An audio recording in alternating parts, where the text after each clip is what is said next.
यवतमाल जिले के झरी तहसील के येदशी गांव में जंगली सुअरों के बढ़ते आतंक ने किसानों की नींद उड़ा दी। खेतों में 4-4 फीट गहरे गड्ढे खुद चुके हैं और कपास सोयाबीन की फसलें बुरी तरह तबाह हो चुकी है।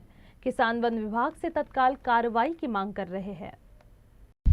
मी निशांत भगत, तालुका झरी जामणी, जिल्हा यवतमाळ इथून बोलत आहे। तर माझ्या शेतामध्ये तुम्ही बघू शकता की इथं सतत होत असलेल्या डुकराच्या नाहक त्रासामुळे इथं 2-2, 3-3 फुटाचे गड्डे होत आहेत। तर आम्हाला कळेनाशी झालं आहे की शेतात राहावं की घरी राहावं बा। तर तुम्ही बघू शकता माझा 10 एकराचा प्लॉट आहे।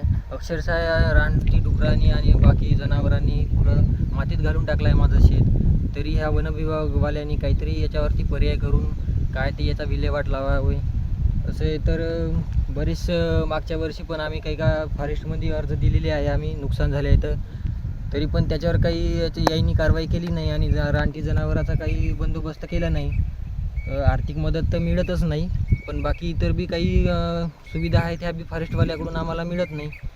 तर माझी एवढीच मागणी आहे की काहीतरी याच्यावरती पर्याय करावा बा। नाहीतर जर असं असेल तर रानटी जनावराला मारायचं तरी आम्हाला परमिशन देण्यात यावी बा।